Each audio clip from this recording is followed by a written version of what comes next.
it's mad no, how you can be loyal and you can help certain players who have been down in the dirt, but then when it's other players who need that support that you've given to others, you're nowhere to be seen. You're saying, "Oh, other people have performed better than that." That's ridiculous. Mm-hmm. How long can Arsenal as an institution and your fans hide behind progressing the team and getting your Arsenal, you know, the Arsenal feel back to your team, which you've got back, by the way. You've got that back. I'll give you that. How long can you hide behind that before not winning a trophy becomes unacceptable? Next season.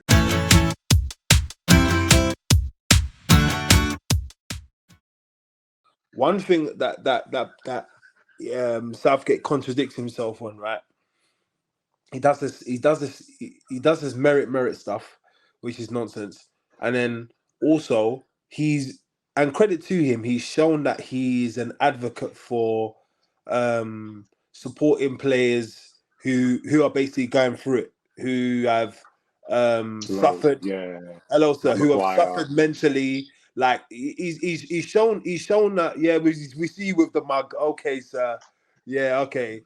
He's shown that he supports, like with Maguire when he had that nonsense and then he went out to, what was it, Malaga, and then he assault someone or spat at someone, still kept him in the team.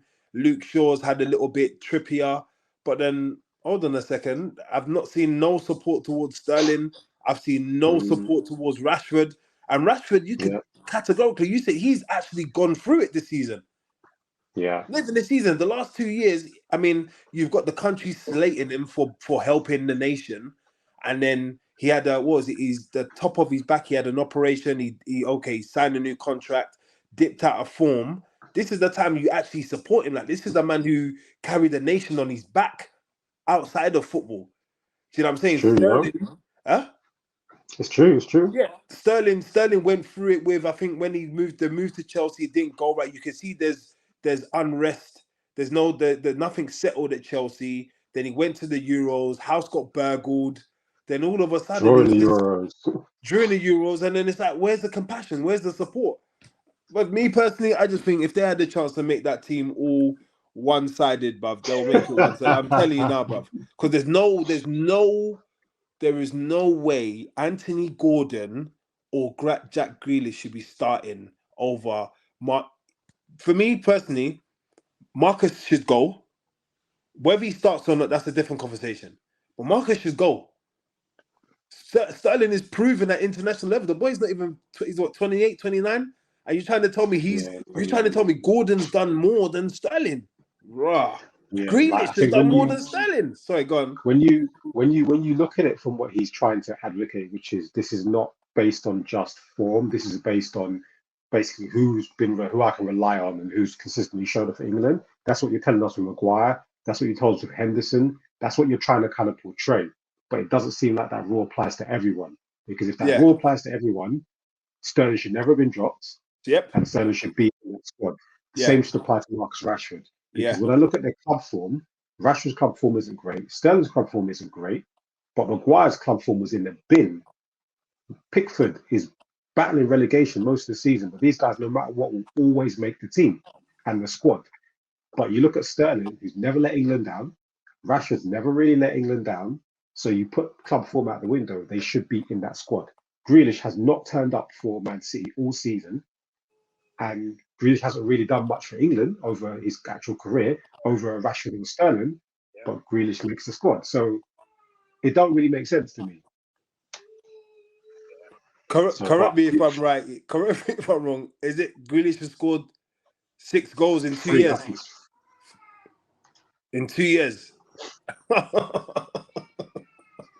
I like Grealish, and I think Grealish to me is a maverick kind of player that you want to have in the squad. But for talking about who should be in the squad based on what they've done for club and country, when we add form into it, he should be nowhere near that England squad.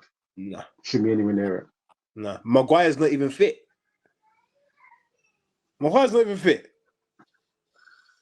I think Luke Shaw's not even fit, is he? No, he's literally said it's touch and go with Luke Shaw. Yeah. If Luke Shaw doesn't play any of the 2 friendlies coming up, how in your right mind, how does that even make sense? How does that make sense? Go on, Jay. Sorry. I think Southgate. Sorry, by the way, boys, I did expect a bit of a guard of an honour. You know. So there's no Man City fans there, mate. Nah, well, you know, it's just about acknowledging trophy winners and that. Yeah? Oh, for winning the FA Cup, you want a guard of honor for winning the FA Cup? Yeah, well, that's what Man City gave us for the victory lap and all that. But you know, I just thought you guys were gentlemen and obviously would just say what you need to say and say, you know, Man United done a job. That's all. But if you don't want to say that, that's cool, man. It's cool. Congratulations on winning the FA Cup. Now, congratulations on winning the FA Cup, Jay. Thank you, boys. Thank you. I really appreciate that, man. Against all odds. Yes, it was against all odds. To be fair, I didn't think you had any chance of winning it when I wasn't even watching the game, but I turned it on like halfway, and I saw you guys were up. I was shocked. So well done. I think Ten Hag has proven that sometimes he can win important matches. And sometimes plays for him. And to be fair, you had Martinez who was back, and it showed that him and Varane can be a solid pairing. So you've got the building blocks of a team that, you know, can win one-off games. And I think that Man City just probably finished them all the bottles of champagne and had made it back from the club early in enough time to play you. And you managed to beat the hungover team. So congratulations. Congratulations, Ballo. I have no shame, bro. But that moves us on to the next topic, though. Yeah. I was going to say. I was going to elaborate on what Celia was saying about Rashford. Obviously, I caught the back end of the conversation. Yeah. But yeah, Jack Grealish never really had an England career. Let's have it right. Like, do you know what I mean? He's not had an England career. No one talks about the 100 mil because obviously City win stuff, so it's kind of overshadowed a bit.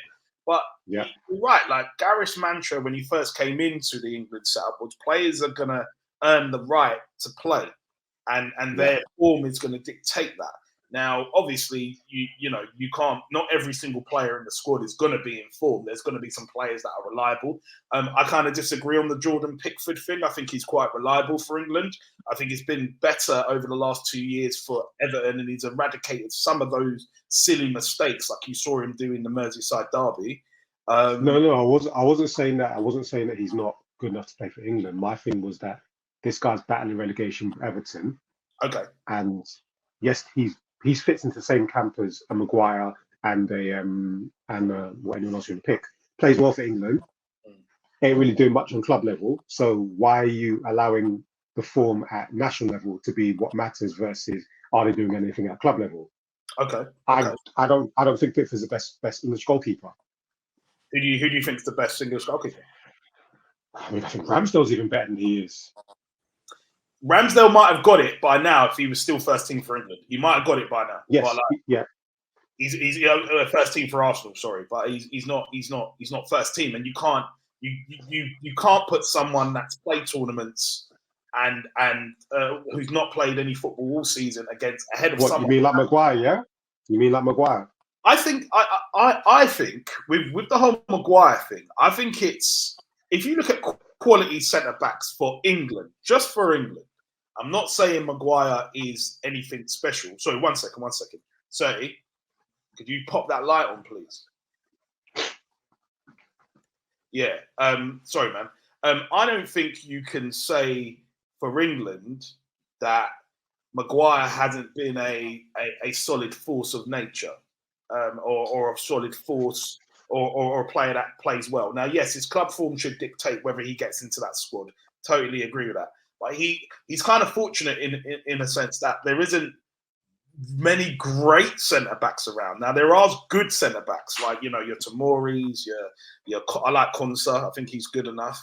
But I don't think there's standout centre backs for England except for John Stones. Unless we're talking about John Stones, otherwise there isn't anyone else standout. So I think he gets it by default because of that. Really, no one was ever given the opportunity to even have that chance because when form was atrocious for Man United and then he was still playing for England and dropping stinkers for England, nobody else was given the opportunity to see what they can do.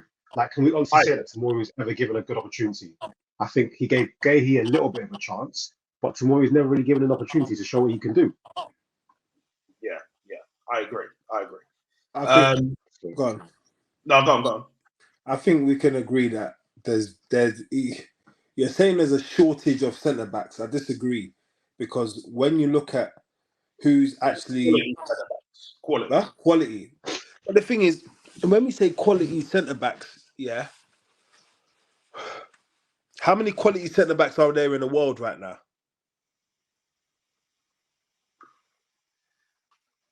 Right, tough one. Yeah, quite difficult actually.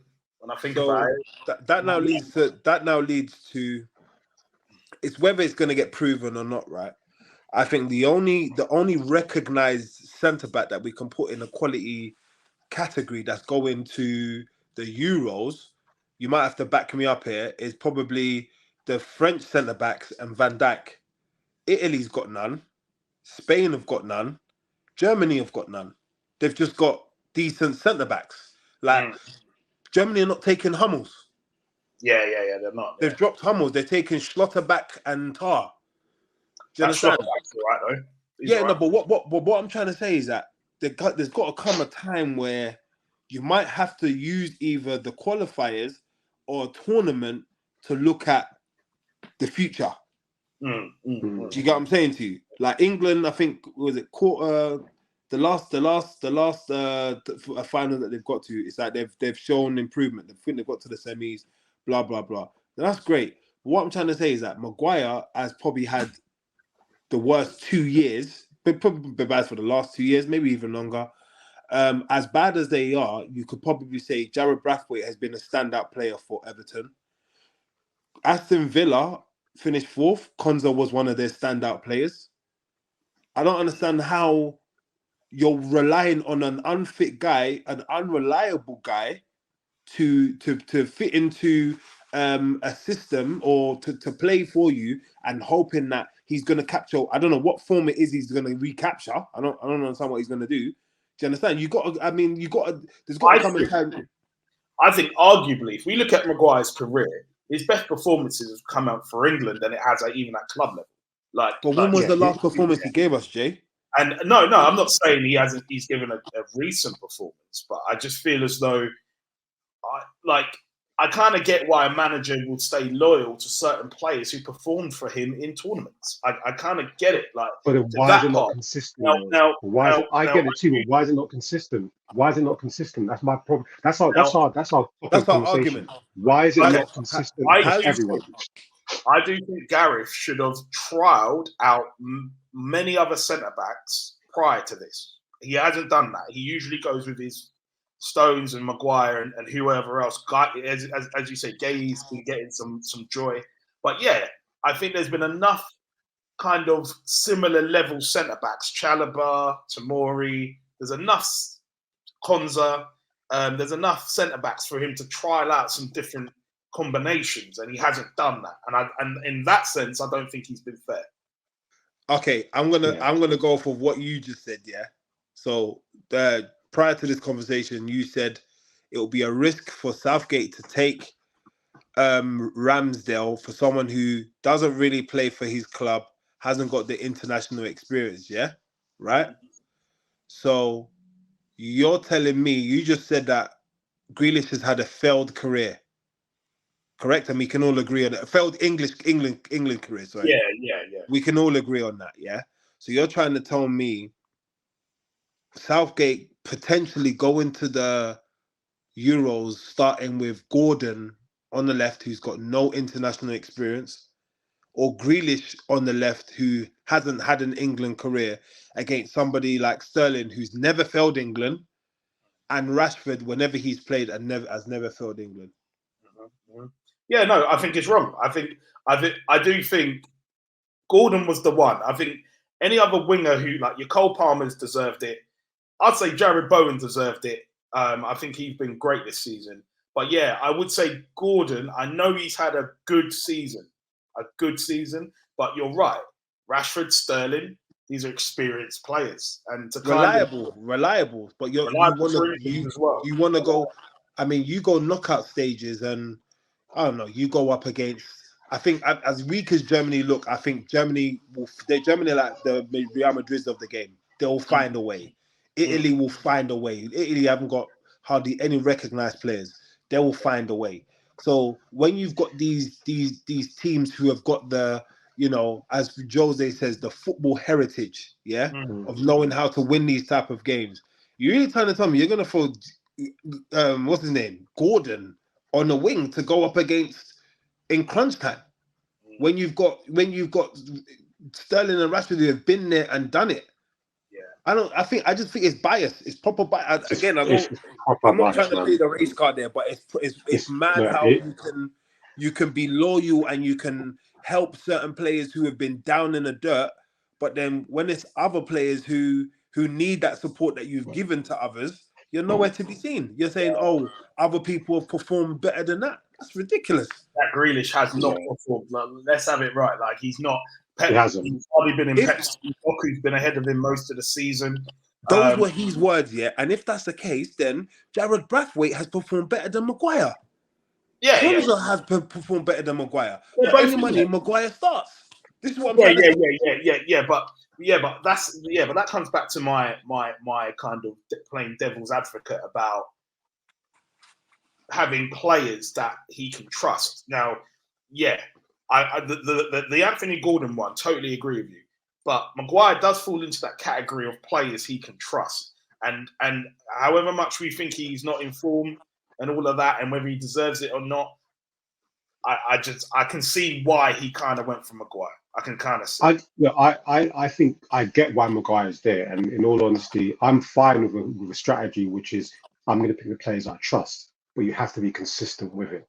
Mm-hmm. You have to say that these are the players I trust who've never let me down, and I'm going to stick to them as my core, and then I'm going to supplement on the outside. And from that point of view, you go Pickford, you go Maguire, you go Stones, you go Carl Walker, but then you go Rashford and Sterling, because you're going with Harry Kane as well. And Kane's actually not, I don't think Kane's even fully fit because he was coming off the back of a back injury. So to me, when you haven't given opportunity for other players to actually show what they can do, you're never going to replace those players who you say you always trust, because when they have a dip in form, you haven't tested the other guys. Like, and you look at Maguire, look at the best centre-backs in the moment in England, he doesn't sniff them. Like, Braithwaite, even Tarkowski's got better stats than he has, man, this season. Like, it don't make no sense. Dan Burns got better stats than he has. Konsa, like, Ben White, like, I know that Ben White's not getting into the team, but why have you not tried to play Ben White at centre-back? Ben White at centre-back? Yeah, like, is there a better English defender right now? Is there a better English defender right now that's on form than Ben White? No, but we know the falling outs happened, and whatever's happened, Ben White's refusing to play for England right now. So because he knows that he's going to be sitting on the bench. He knows he's going to be sitting on the bench and not getting a sniff. Who was his third choice right back? He would be sitting on the bench if he was trying to be a right back, because you've got Carl Walker, and Carl Walker deserves to play. Centre back wise, I think obviously he's played a lot more at right back for the last 2 years, but we know he can play centre back. But then John Stones is basically what Ben White is, but better. Like so it's like. So you don't think we could play Stones and Ben White together? No.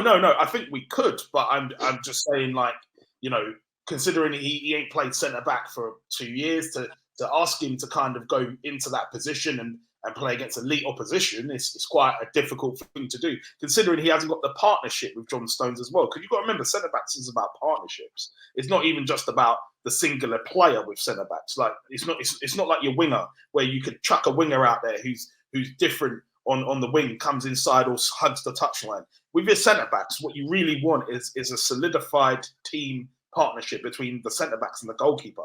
So I kind of get why, like, the Maguire thing works, because back there you just need experience, really.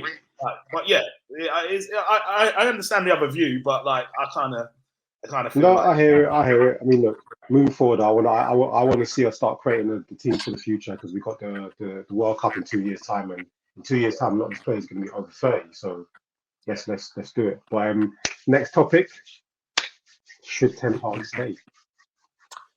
Right. So I was saying prior to the FA Cup that Ten Hag should stay, and I think he's going through that process of, like, every 6 months his job's being reevaluated. Every 4 to 6 months we're seeing where he's at, and then we're kind of seeing what we want.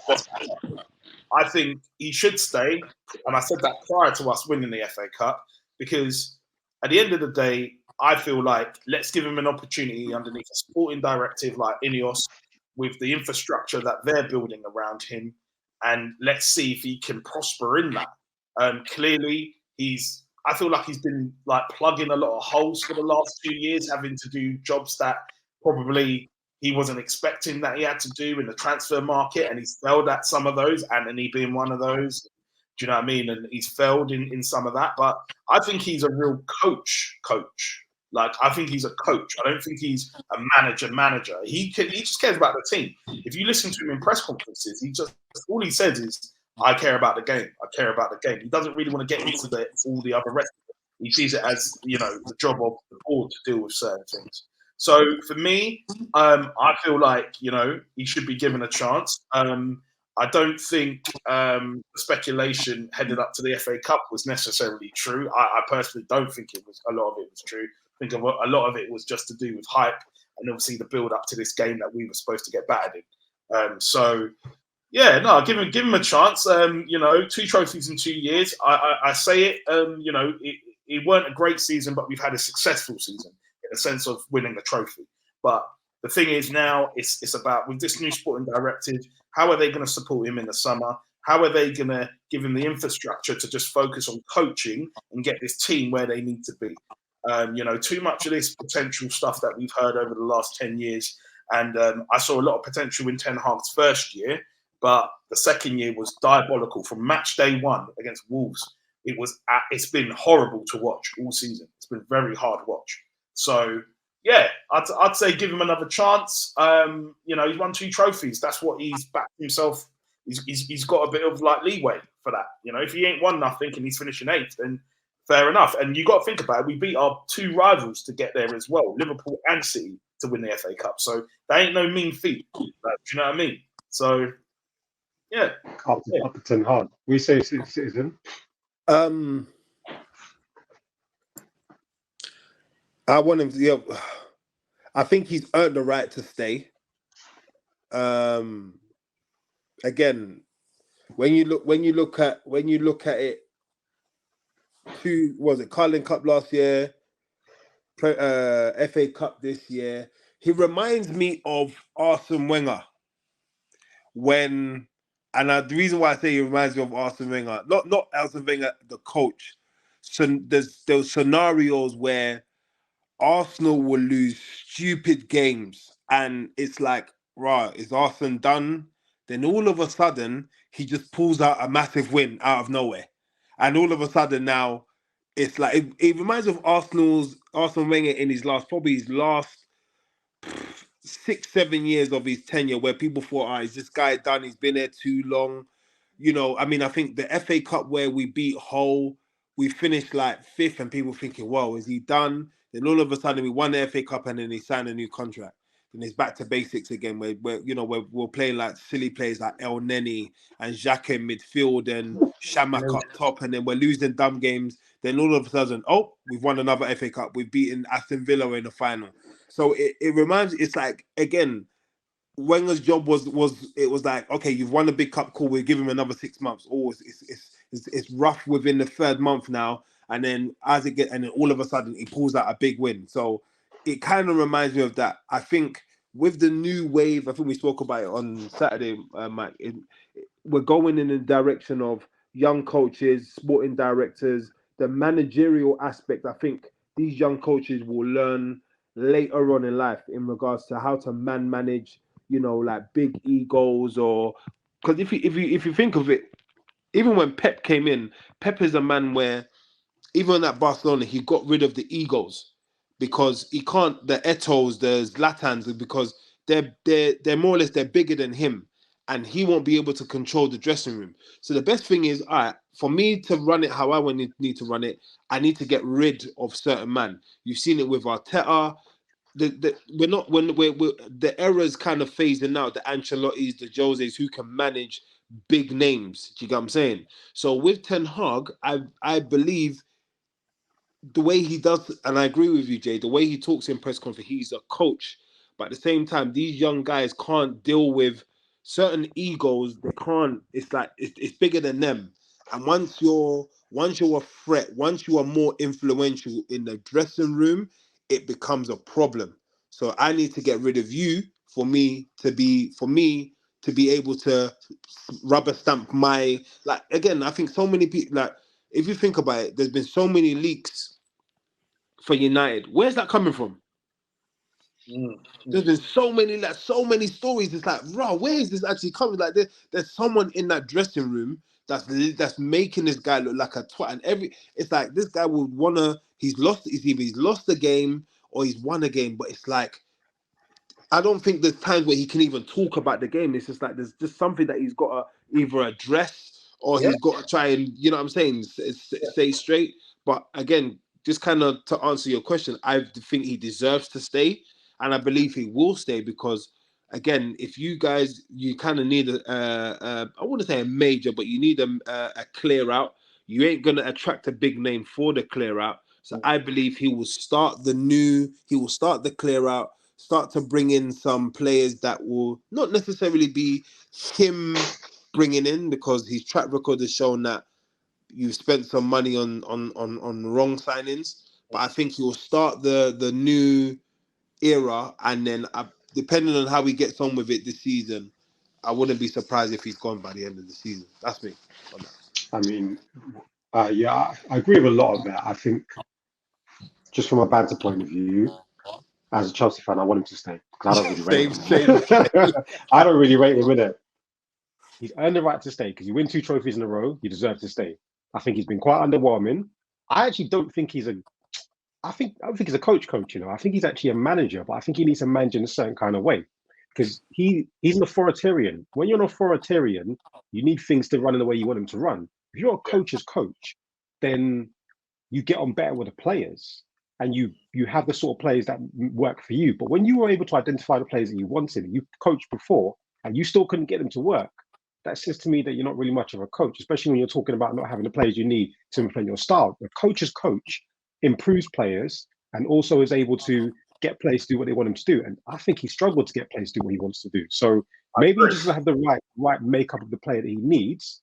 He seems to work quite well with really young players, though, because I think they listen to him because they're so new and they're so fresh. When you're a lot older and you need someone to actually tell you what to do, he struggles with that. He's butted heads with everyone that's got experience. So I look at him and I say, is he really a good fit for Man United? Because he can't manage big personalities, and you guys are one of the biggest clubs in the world. You're always going to have big personalities. You never win anything if you don't get those big personalities. I agree. I think to elaborate on that, I think going back to the point of managing a team, not having his players available, one of my shouts all last season was that although he had the most injuries, the players are not playing in his image. And the reason why I say that is because you look at Liverpool when they went through their massive injury crisis, when they practically playing with kids. I think they only had Virgil van Dijk at one point, who was actual first team. But one thing those players did was play in the manager's image. It may not have been to the same level, but they played in his image. Do you know what I mean? And that's my point. And it's like, it's all good saying you ain't got your first team, but at the end of the day, that's football. You know, that's why they invest heavily in big squads and all of that. So yeah, it never sat well the amount of times he spoke about the injuries. Now, some people may say, well, look at FA Cup final. We had Varane, Martinez, and we played a great game. All right, that might be true. But at the end of the day, it's a squad game. We all know this. So, it's about getting that second team squad to play in the manager's image, keeping them motivated. That's the one thing Pep is brilliant at, by the way. They had Haaland and De Bruyne out for large parts of the season last season. And Julian Alvarez stepped up in the first part of the season. He stepped up. Kevin De Bruyne, I know in the midfield, I think it was like a mixture of Bernardo Silva, Foden, who started stepping up. Doku got a hat-trick out of nowhere and all of this. And that shows you that they are plugged in to what the manager wants, no matter what. And that's, for me, that's an art form. That's an art form for a manager to do.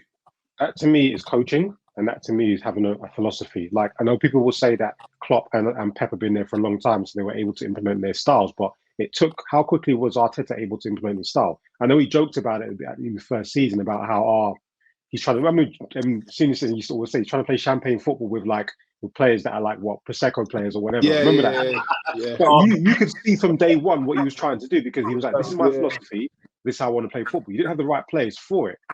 So if you don't have the right players for it, that's not an excuse to not try and play the right way. Just like Ange Postecoglou, Ange always says, I don't care. Stop making excuses. Play the way you want to play, and then people can see you've got an identity. And I think when we talk about all these new coaches and this new philosophy of how people are playing football and going away from experienced coaches, it's because people want to see an identity. I don't mind if I lose a game, but let me be clear and see what you're trying to do on a football pitch, and stop trying to tell me that, you know, you don't have your players and that's why you're playing awful football. Play good football. Exactly. So yeah, all right. So next one on is what do you guys think about Enzo Maresca at Chelsea, and do you think it was harsh for Poch to be sacked? Do you want to go first, Senior? I don't know who this Enzo guy is, so I'm not gonna sit here and act like I know who this guy is. I've done research on tactics, and I don't know who this guy is. I thought it was someone from abroad, not knowing that it was the Leicester manager. So I'm gonna be brutally honest. Poch, was he okay? You might can give us the insight, because I know you dig deep into it. So from my understanding was that there was a meeting. I believe they wanted to talk about how the season went and potentially what next season can look like. Then apparently the board said to him, this isn't working out. He agreed and said, yep, you're right, it isn't working out. Then apparently one of them said, look, let's just sleep on it and come back. The next day it was like, well, listen, you got to go. And he agreed on going, hence why he wasn't sacked. It was by mutual agreement. I believe it was, it's going to come to me probably when we carry on talking, but through that, I can't say he was hard done. He wasn't hard done by because he agreed to leave. So it's not like he was sacked. It was a mutual agreement. Clearly, they butt heads. He wanted it to go a certain way. They wanted it to go a certain way. They couldn't agree. Then that's fine. So I can't sit here and say he was hard done by. Again, listen, the club is the club, regardless of what manager comes. Chelsea have had an abundance of managers, and the club is still standing. So it is what it is. I just believe it just wasn't a good fit for him, and it probably wasn't a good fit for him from the start, to be fair.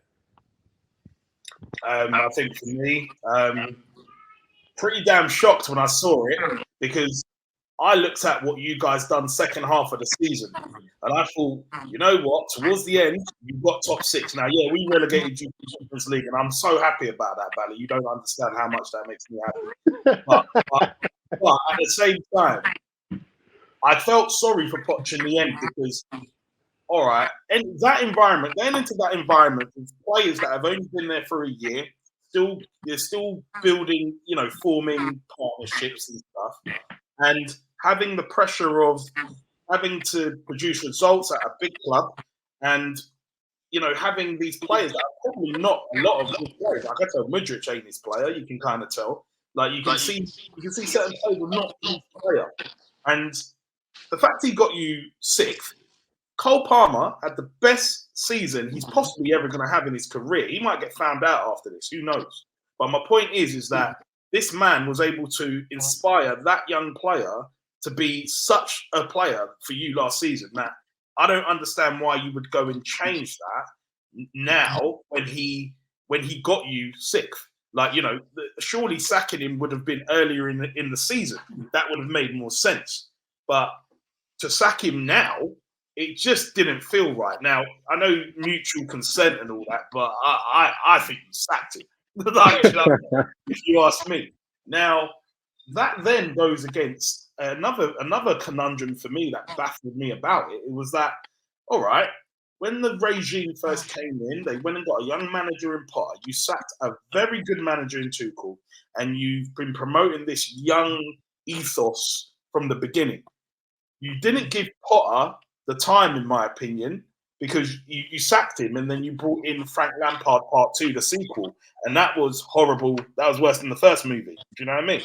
So you then go and get rid of Lampard, and then you go and bring in Poch. Some people, I've had this discussion with some people. I don't think Poch is a young manager. I think he's an experienced manager. Not old, experienced enough. So, to me, Chelsea changed their ethos in that moment. I don't know. It doesn't come across that this was long term.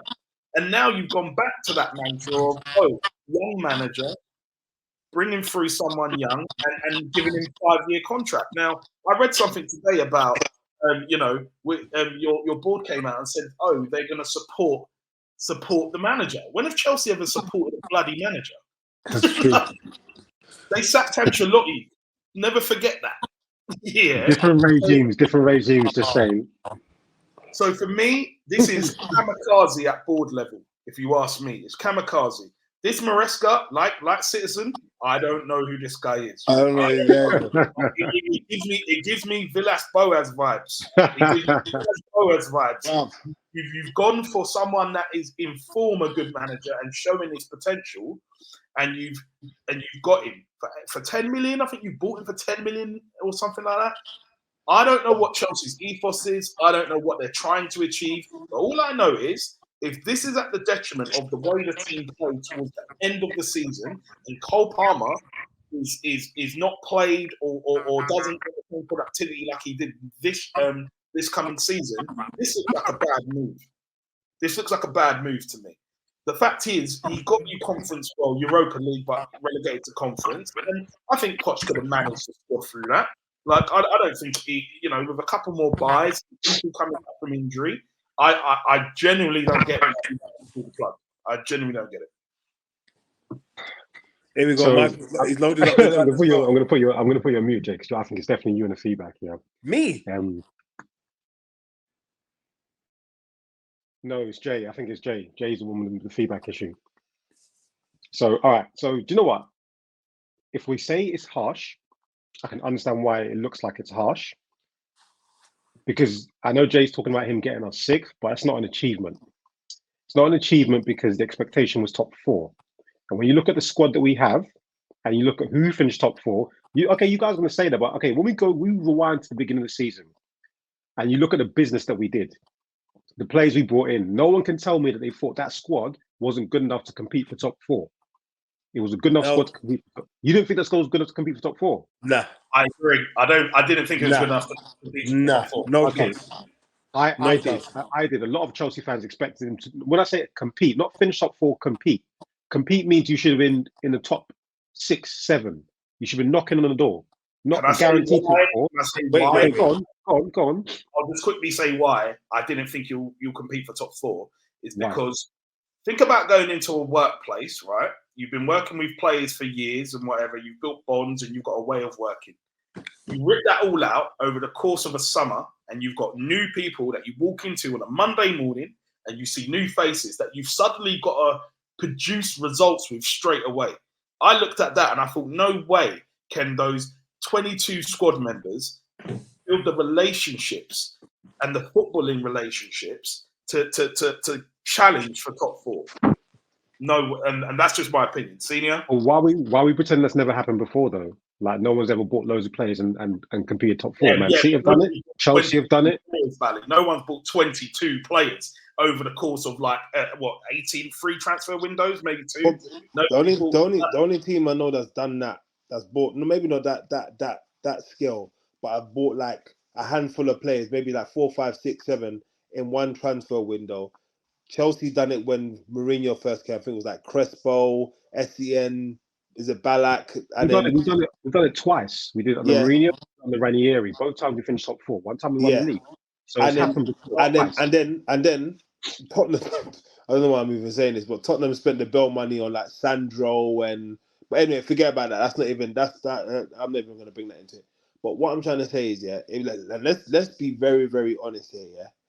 When you guys spent however much money you spent, you bought Gusto, you bought Nkunku, you bought I think Cucurella was already there. You bought Enzo, you bought Caicedo. These are all previous signings, by the way. These are all previous year signings. The players you're talking about for this season was Caicedo. Okay, Caicedo, yeah. Caicedo. Mudryk was bought previous season. Oh, previous, okay. So the new players we're talking about is Lavia, Ugochukwu, Cole Palmer, and a bunch of Madueke last season. A bunch of young players for this season.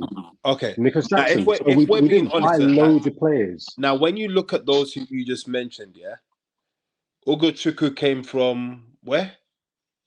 Ren. Ren. So Oguchuku came from Ren, right?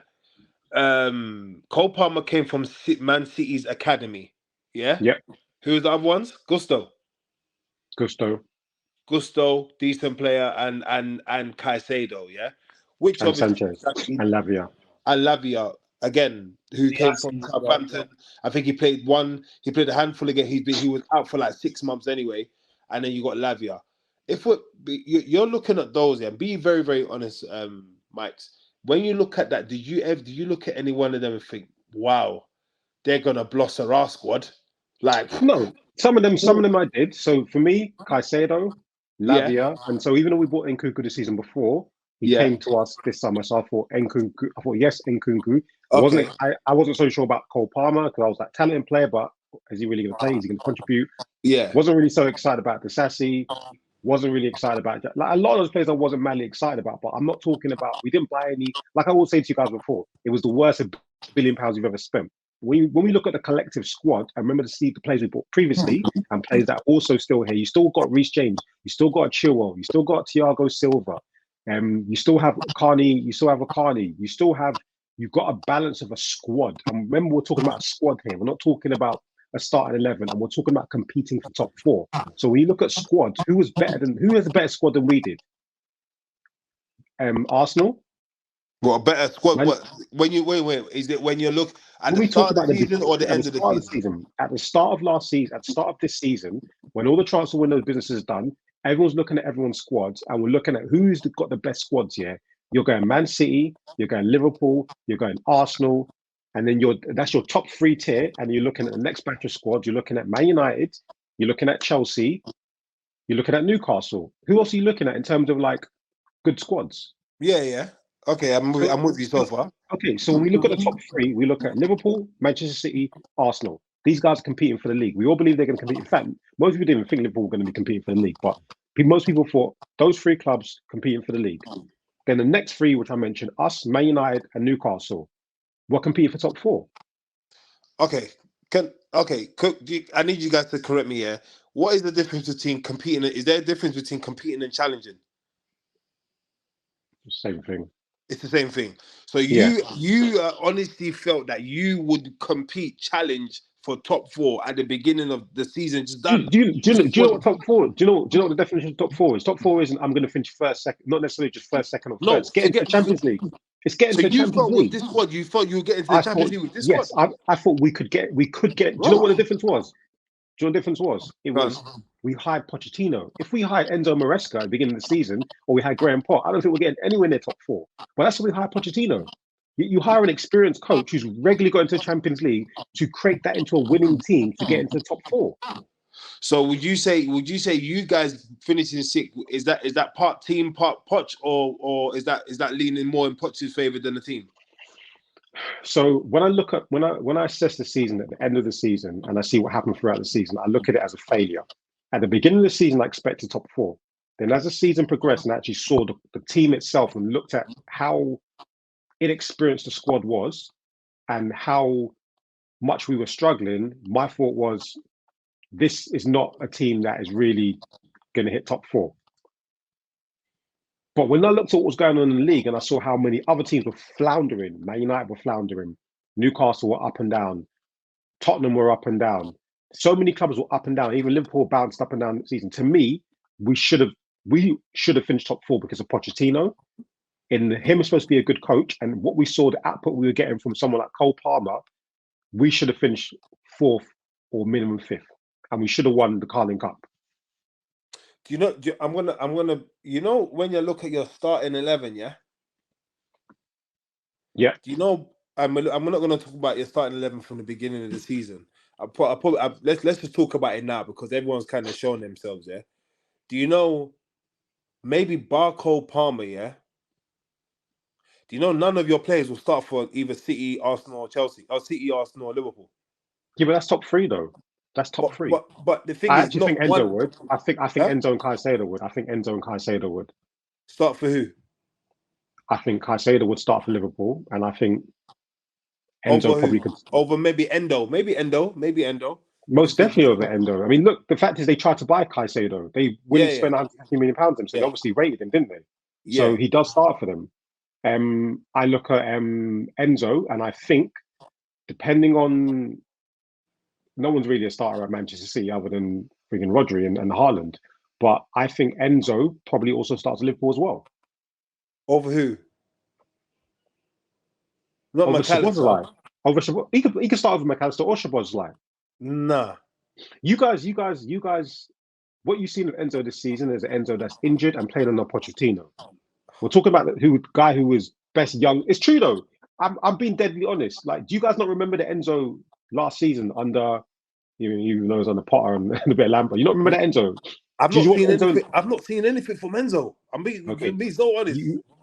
But you guys, did you watch Enzo in the World Cup, and did you watch him last season?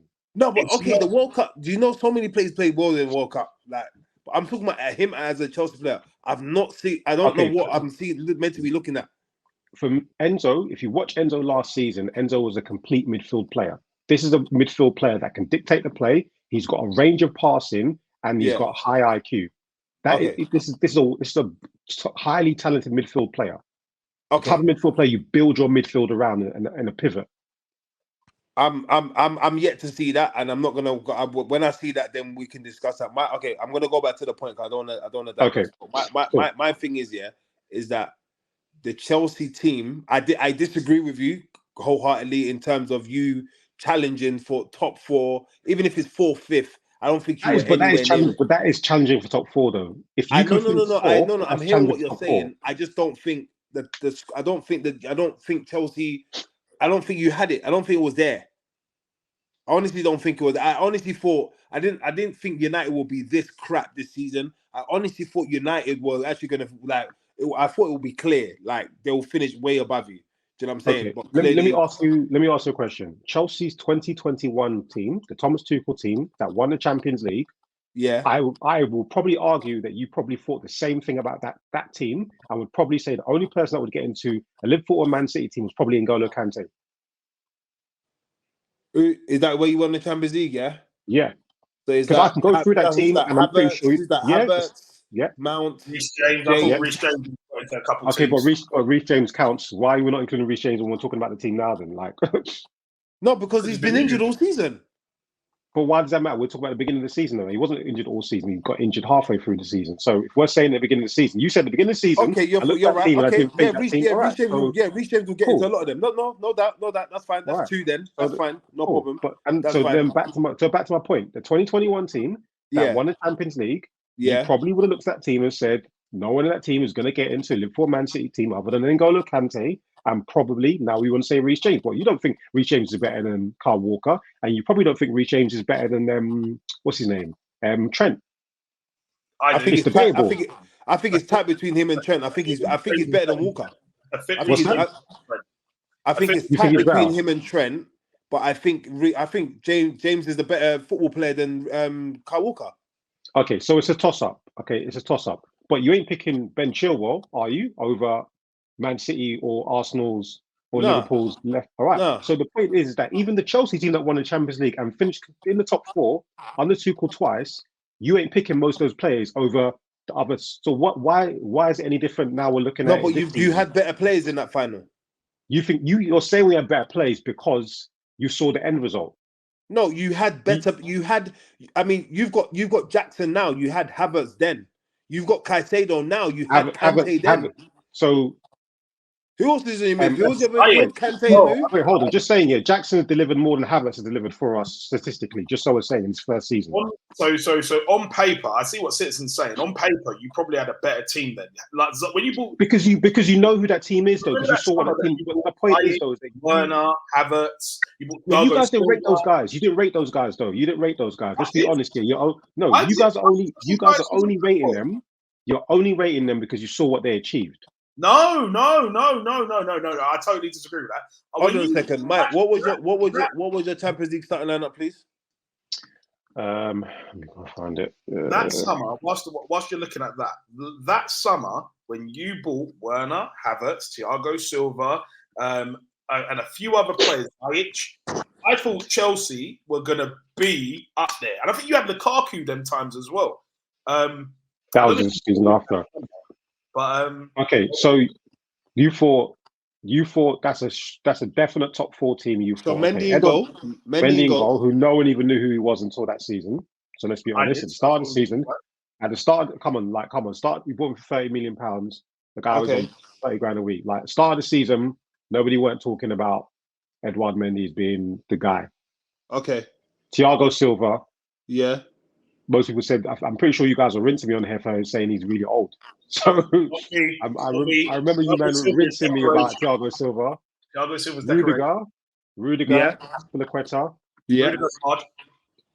I think this is a recency bias. I don't recall anyone raving about Rudiger at the beginning of the season. Show me receipts.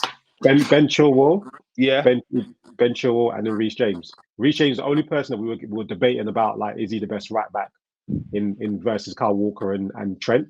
Okay, who's your midfield? Midfield, Jorginho and Kante. Okay. Kante is the only one I think anybody ever rated because Jorginho was actually rated, to be fair, but go on. If you say so. Okay. Havertz, wear them out. That is not a front three that's lighting up the world. Let's be honest. That's better, but that's better than your team now. That's better than your current team, though. That's better than your team now. Facts. That's better than your current team. That's way better than your current team. Way better. Way better. Wait, hold on. You at said the start of the season. At the start of the season. You said. Wait, let me remind you of the starting who we would have presumed was starting at the beginning of the season. Would have been Sterling and Kuku and Jackson. Exactly. wait, hold on. Hey, buddy. Laughing, yeah. What are you guys talking about? In that moment, reality set in. I saw it in your eyes, cuz. Yeah. Wait, hold on. You said Kante, Jorginho, and then Werner, Mount, and Havertz. Who else played? That's the starting lineup. No, you're missing a player, bruv. I'm not. That's a 4-2-4. No, 4-2-3. I mentioned 5 defenders. Oh, do you go for? Oh yeah, he played 3 at the back. Yeah. Sorry. 3-4-3. 3-4-3.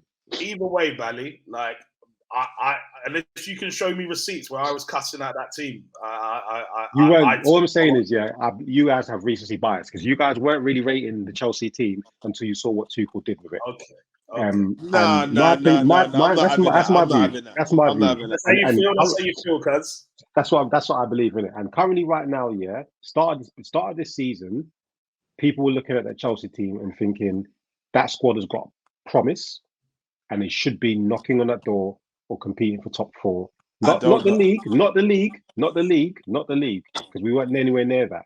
But when you have a promising squad with some talented players, and you add a Pochettino, a proven manager in the Premier League, you expect that team to get top 4. You don't expect them to finish 7th. You don't expect them to finish 8th.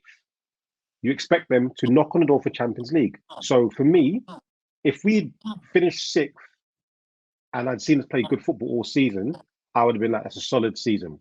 But to finish 6th, because remember we were like mid-table for most of the season. We had a late run and played a bunch of teams that weren't really trying to win anything. West Ham's and Nottingham Forest, and these teams that like they're not really serious teams that really mean anything. We didn't play against anyone that really was playing for anything seriously. So we had a late surge to finish in the top 6, and then we bottled the Carling Cup final. And we should have beat Liverpool, and then we should have beat Man City in the semi-final. But what I'm trying to say, you're trying to tell me, okay, just say your starting lineup at the beginning of the season, you were expecting it to be squad. No, okay, squad. But let's just say your starting lineup, you're expecting it to be James, Thiago Silva. Is it Disasi or Badia Shil? I actually would have been Fofana. Oh, Fofana. Okay. No, he's been out injured for time. He was fit at the beginning of the season. Did he get injured at the beginning of the season? At the beginning of the season, yeah. Okay, Fofana and Chilwell, yeah? Yeah. Okay, in the midfield of Caicedo, Enzo, and Gallagher. Was that your midfield? I mean, arguable, yeah. And then Sterling. It would have probably been named Cuckoo, but yeah. And then Sterling. Sterling, Sterling, Mudryk, and Jackson. Yeah, or Madueke, yeah. Madueke. And you honestly thought that would get you 4th, 5th? I know you don't believe it, But which other team? Explain to me which other team you squad you thought was better than that. In terms of squad, you've got numbers, so your squad is going to be better than a lot of people. Yeah, but there's quality. There's also people that can come in. You're forgetting about Levi Colville. Like you're forgetting about Carney Chukwuemeka. Like I don't know what you keep saying. There's Carney. I don't know you what don't rate Carney. You don't rate Carney in it. Like you don't. I've rate not Carney. seen anything. But if you've not seen anything, you can't really comment on it, can you? Like I saw Carney last season. I saw Carney last season. I rate Carney. I rate Carney highly. What did he get a run of games last season? I don't know what you're. I don't know. Yeah, what this he is. did. He did. You know what it is, yeah? It just sounds like optimism when you buy it. No, and I don't blame you because I know if you buy a bunch of players, you're excited to see how it all pans out. But okay, can I ask a question? What you haven't answered yet is not including Man United, not including the Arsenal, Liverpool, and Man City. Who are the squads you thought was better than Chelsea's squad at the beginning of the season that you don't think we should have been competing for top 4? Because I guarantee you, all you're going to give me is Man United, and even there, you're not even really convinced. No. But when you look at your United squad, I thought we would be way above you this season. I'm not going to lie. Way above, yeah. Yeah, way levels, above. You thought way above with by Mason Mount and Anthony. Yeah, you thought you'd be way above. I'm talking about like you're talking about the transfers. We're talking about the squad, like the overall. Yeah, but the business you do in the summer. The business you do in the summer. Hold on. We had a Casemiro who had an excellent season. We had a Martinez who had a great breakout season. Do you know what I mean? There was reasons for United fans to feel like we would finish above you this season. We had a good first season under Ten Hag. We did. Like so. Okay. So you thought you finished top 4, yeah? You thought you guys? No, I did. But again, obviously, as the season played out, it weren't there. But all right, if you feel like that about me, no way. No, but you haven't given me more though. You've given me Man United as a team you thought was going to finish 4th. Yeah, do you know what we should have done? But I don't think we actually recorded like where we thought everyone's going to finish. We need to make sure we do that next season. Yeah. But okay, so you're saying Man United, yeah. So what, Citizen? You thought as well that Man United would have finished 4th, and we would have finished what, 5th? Who else would No. I don't know where I felt you go. I just felt United will finish above you. I didn't think. I looked at your team. I said, "What is this? This is not. This is." There was not one point. There was not one at one time. I thought, "Right, this Chelsea team. I'm scared." I'm being so honest because when I'm looking, you're competing for the league, though, innit? You're competing for the league. Remember? No, but even when we came to the bridge, yeah, you see where Mudryk scored that fluky goal, and then we got the harsh penalty against Saliba where he headed the ball and then it went against his hand, which was harsh. But when I looked at this was like probably the first time in a long time I'm thinking, we're going to the bridge. I am not scared. Like I'm not. There's nothing to be scared about. But by that time that we played you, you'd already seen that we were rubbish. No, but even at the beginning, there's not a time in this. Oh, you didn't come that time. There's not a point. There's not a point in the season where I thought this Chelsea team, right? If it clicks, this is gonna be. There's not a point because I thought because we were awful under Poch though. We were awful under Poch. That's the point though. Like, but you were also awful under Lampard.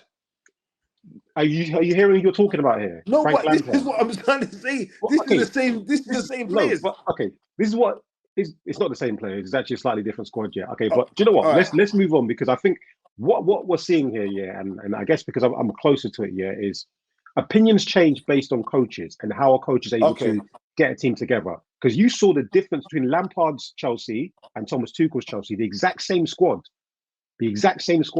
Okay. And you saw the difference that you're right. makes.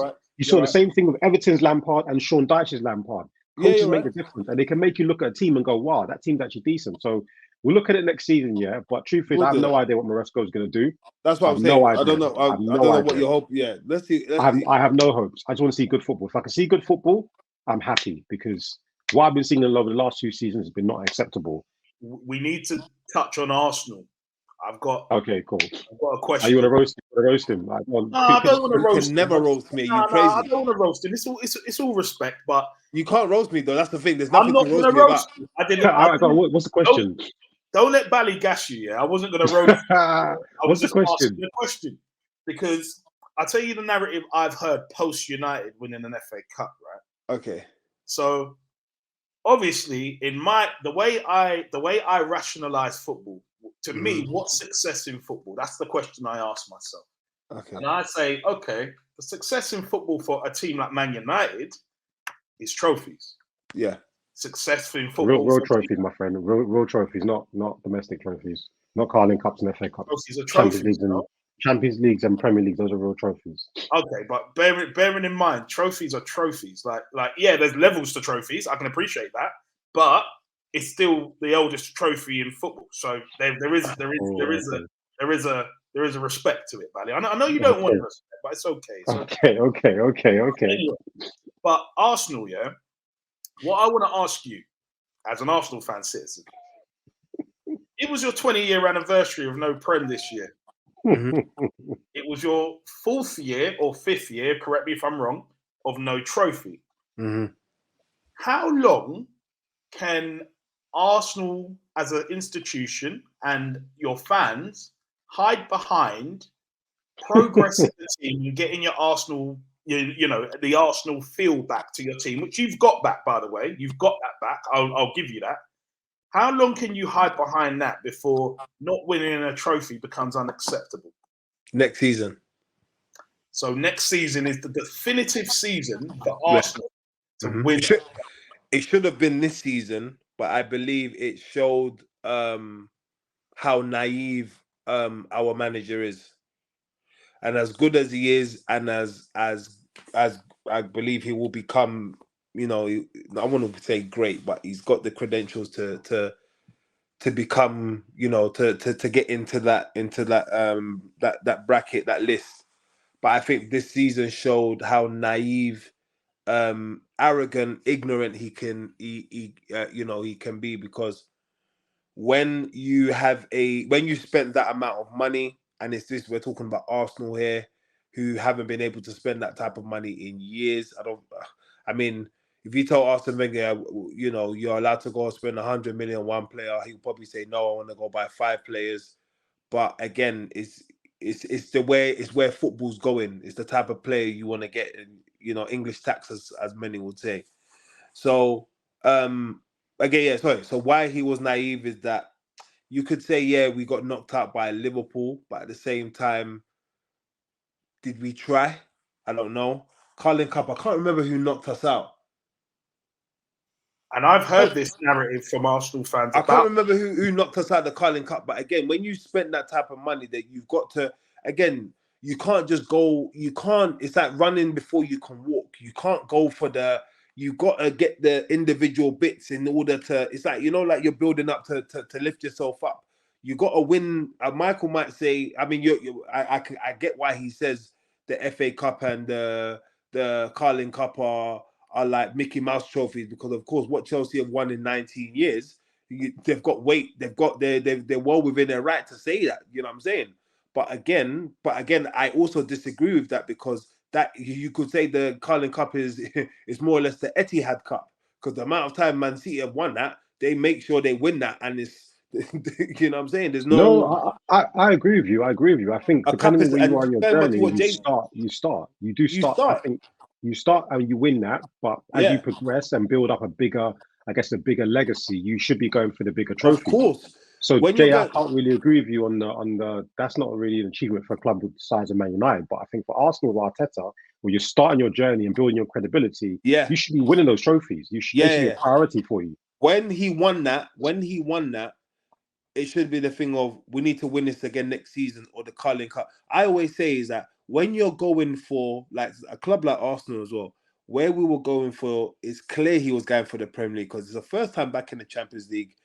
I said to myself, I would be, and it's going to sound bad, I would be happy if we even touched the quarterfinals, because again, we've been out for 5 years. We don't have the squad to go for. We didn't have the squad to go for both. That's a fact, because 1, we didn't have the quality. 2, he didn't trust the players he had, right? So he had, I mean, Nketiah was on the bench since January. I don't think he even started the game.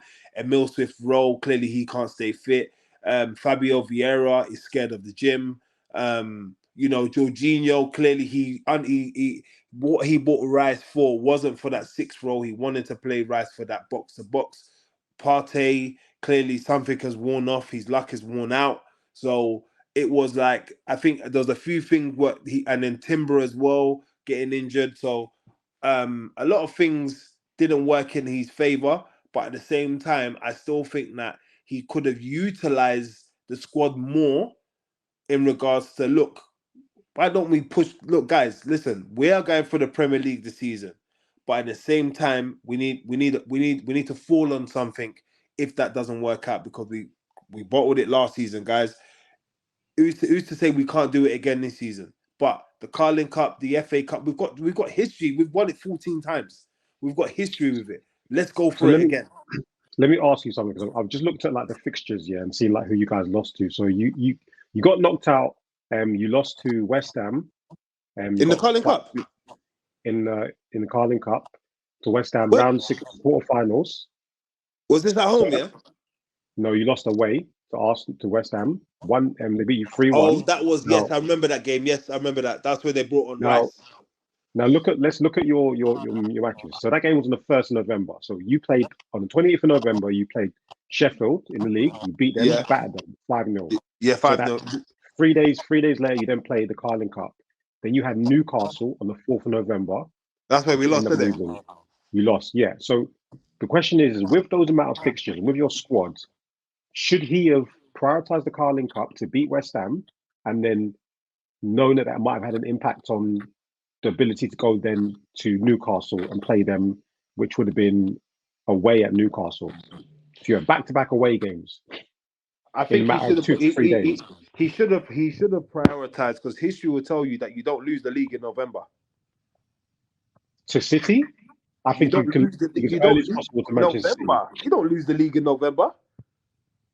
Who loses the league? You might be a few. You don't lose the league in November, bro. Remember, because you've got the congestion of fixtures in December. That's when things start to go pear-shaped. Now, when you enter the new year, that's where you go on your run. You don't lose the league in November, bro. Nah, I'm not buying that. You don't lose the league in November. To add to that as well, I think what a good cup run teaches a squad, a young squad, and a young manager as well. Because I think no one gives Arteta credit. Remember, this is his first job. Yeah.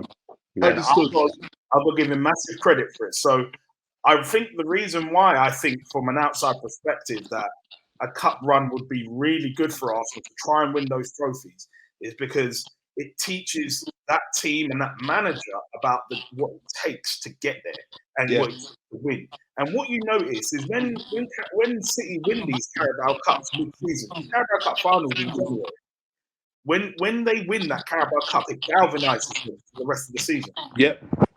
And that's why for me, you've got to say, well, Arteta not prioritizing these cups has been a little bit of an iffy moment for him. Yeah, in the first season, when you weren't expecting to challenge for the league and you found yourself in that position, I get why you got your heads down and you wanted to go for the league. I get it. But the second season, I think I say it all the time. If I look back at last season, I do feel like Arsenal were the best team last season. I feel like you should have won the league, but based on what I saw. And I just feel like with a cup run, I feel like it could have galvanized the players. 100%. I agree. And really helped you prosper during the season. So I agree. So I don't really buy into this idea of prioritize this. The best antidote is winning. Yeah. I agree. I can't agree. I can't afford that. I agree. Gents, last topic before we bounce. Carlo versus Pep, who really is the GOAT?